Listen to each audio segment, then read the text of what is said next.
Opinion piece from The Guardian. If a lesbian only desires same-sex dates, that's not bigotry. It's her right. Well, first off, you don't have a right to date anybody. So that's ridiculous right off the bat. And also, of course, a lesbian would date other lesbians. I'm guessing this isn't actually about lesbians. Yeah, maybe. If policing people's sexual preference through the lens of race feels deeply unpleasant when it comes to sexual orientation, it is wrong and dangerous. Yet we are in the extraordinary position where lesbians are now being told by some activists that it is bigoted for them to say they are not attracted to trans women. Yes, that is how far we've come and how ridiculous it is. Who are biological male. Sorry, I didn't read that last part. Is bigoted for them to say they are not attracted to trans women who are biologically male. This is not a fringe belief. No, it's blasted all over Twitter, and it seems to be being picked up by some actual media outlets and institutions. The chief executive of LGBT charity Stonewall recently said in relation to BBC's story about lesbians feeling pressured into dropping their boundaries, sexuality is personal. Yeah, I've literally heard some people going, I don't want to be bigoted, but I don't want to have sex with them. Sexuality is personal, but if when dating you are writing off entire groups like people of color or trans people, it's worth considering how societal prejudice have shaped your attraction. Last week at a GC on the Bar Council's Ethics Committee defending the concept of overcoming the cotton ceiling, the offensive idea that lesbians' lack of desire for trans women is rooted in bigotry rather than their same-sex attraction, and compared it to initiatives to promote racial integration in post-apartheid South Africa. That some are impressing on women that they are transphobic or akin to sexual racists for excluding all males from their dating pool is deeply troubling. For many same-sex attracted lesbians, the right to say no to all males literally defines their sexuality. Yeah, they're super straight or super gay. One of those. Lesbophobia remains a huge problem in a world riven with male entitlement, in which there is perhaps nothing more subversive than a woman being clear she is not attracted to men. Full stop. Lesbians have for centuries, yeah, but they'll argue that they're not men. They'll argue that they're real women. That's the game they play. Lesbians have for centuries been persecuted for their sexual orientation, attacked for not trying hard enough to be attracted to men, and subjected to abhorrent practice such as corrective rape. And absolutely. And this is a new form of homophobia surfacing where now, if you're not willing to have sex with a man as a lesbian, now somehow you're transphobic. How have we come to this point in society where it's completely reversed now, where now we're getting mad at lesbians? We were originally mad at lesbians because they didn't want to sleep with men, but now we're mad at lesbians because they don't want to sleep with trans women. How about we just leave lesbians alone, for fuck's sake?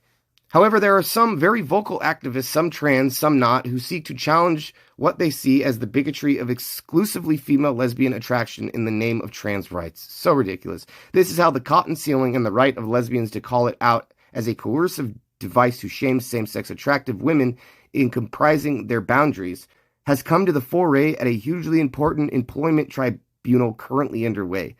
The lesbian in question is Allison Bailey, a black survivor of child sexual abuse who has overcome much adversity to become a criminal barrister. She was told by her chamber's Garden Court to delete 2 tweets they said fell short of the bar's professional standards, one of which describes a workshop on overcoming the cotton ceiling run in Canada in 2012 as coercive.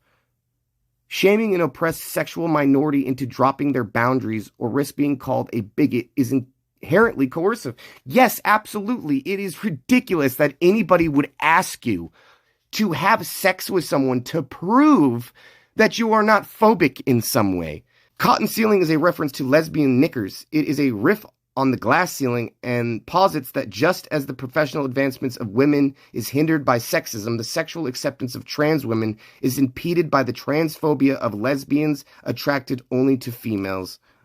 Those are exactly the same. People being weirded out by homosexuals and same-sex attraction because they think it's evil for religious reasons and other reasons because they think it's not natural. Yeah, that's somehow similar to lesbians not wanting to have sex with men. In what world? But shaming an oppressed sexual minority into dropping their boundaries or risk being tarnished a bigot within the LGBT community. It seems a lot of the LGBT community is vitriolic in a lot of ways. And obviously gay people are not vitriolic in any way, but those who adopt this moniker of LGBTQ plus every single letter of the alphabet, yes, a lot of these people use LGBT as a blunt object to beat people over the head with and say, if you don't fucking think the same way I think, then you're a bigot. And it's a powerful tool because people do not like being called racist. People do not like being called bigots. And you know who especially doesn't like being called those things? People who aren't racist or bigots. So I know that it offends me when I'm called a bigot, when I'm simply trying to speak factually. And I don't think that lesbians who have a vagina should have to have sex with trans women, especially those who don't even remove their penis.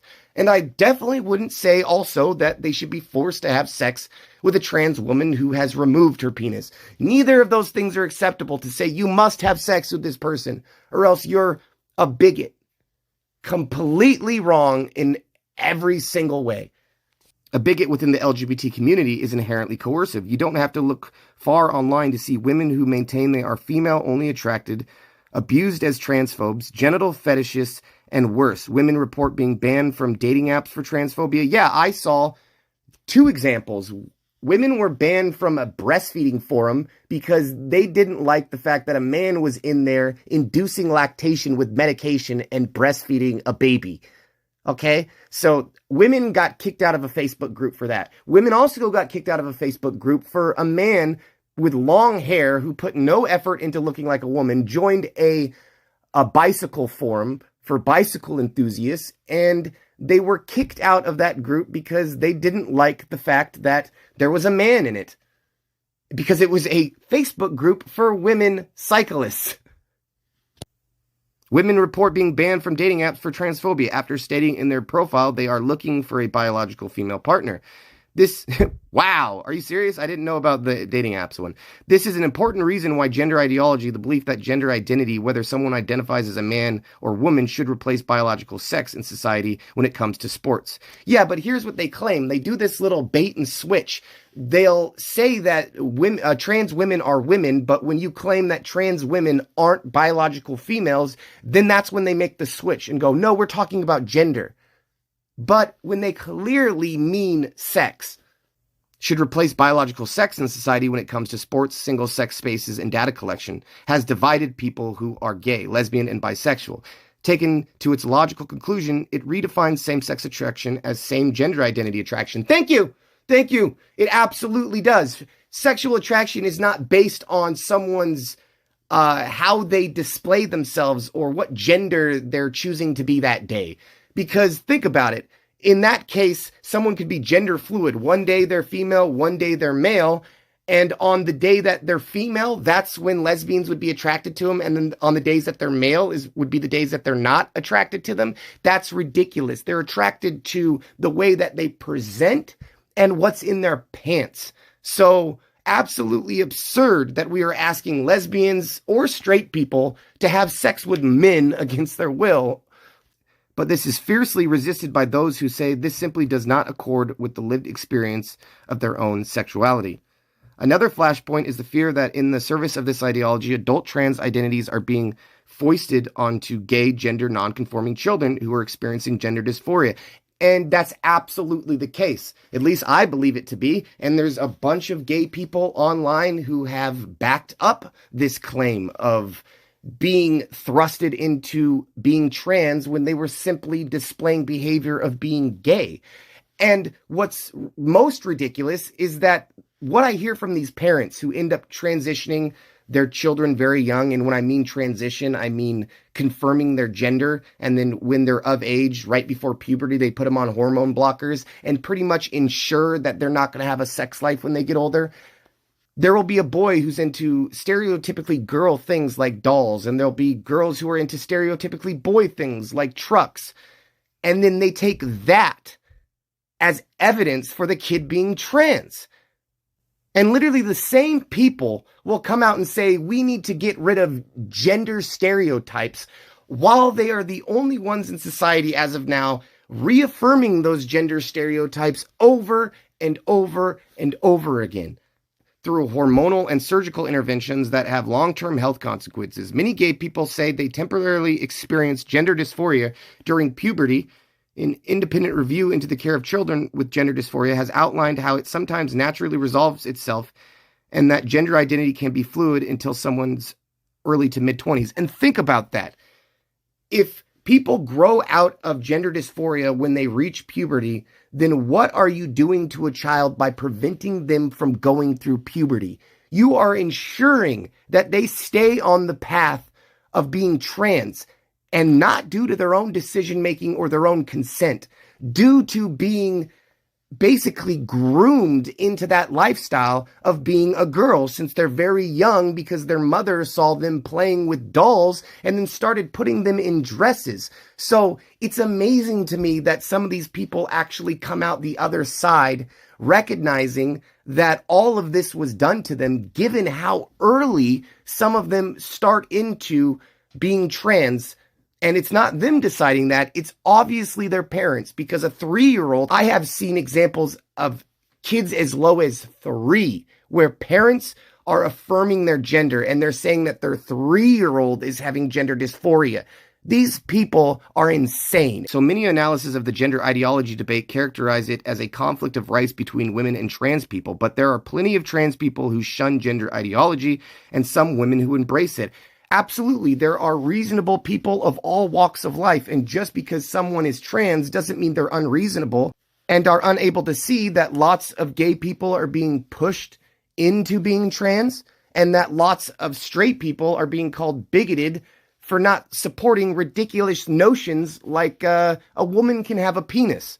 There are people who choose to live as the opposite sex that do not force others to consider them the opposite sex. People are allowed to do whatever they want. You are allowed to express yourself in society any way you want, but what you can't do is force others to accept you. It is really a conflict of rights between people who want gender identity to replace biological sex in a society and people, and that is absolutely the argument, but they will lie about what the actual argument is all the time. Particularly women. And yes, it is particularly women, because we're not having debates right now about how trans man means man. No, the debate online right now is about how trans women means women. And it's also obvious as to why. There are way more men out there and through history that want to be a woman far more than there are women who want to be a man. And I think sometimes this has to do with how difficult and burdensome masculinity can be sometimes, because if you're not masculine and you're not a man's man, you're going to catch shit for that, for not being masculine as you grow up. So a lot of the times I think men strive to be women because they have basically rejected the concept of being a man or being masculine in society. So they go the route of being a woman. Now, obviously, I don't know how many people this pertains to. It's just a theory as to why so many men fetishize being women. And you heard that right. A lot of it is a fetish. There's an actual disorder out there where men fetishize being women and men want to dress up like them and men want to be them. Now, tell me exactly what's the difference and how do we differentiate between a man who likes to dress up in drag and a real authentic trans person? Because you know that a person who dresses up in drag is going to be insincere about that, because guess what? They want you to see them as a woman because they fetishize being a woman. What's the difference between that and gender dysphoria? I'm sure there are some differences that actually make up a true trans person versus someone who is maybe being led in that direction or is acting that way for attention. So I do believe there is a distinction between someone who fetishizes being a woman and someone who is actually trans. It's just that those differences can be very slight and gray. And basically now people just say, if you claim to be a woman, you are a woman, which has to be one of the most ridiculous things that I've ever seen go down in society. In the case of lesbians and same-sex attraction, it is vital to reestablish the principle that it is never bigoted for a woman to be clear that she is exclusively attracted to other females. And we should also establish that precedent that it is also not bigoted for men not to have sex with other men who now claim to be women or who now live as women. So it goes both ways.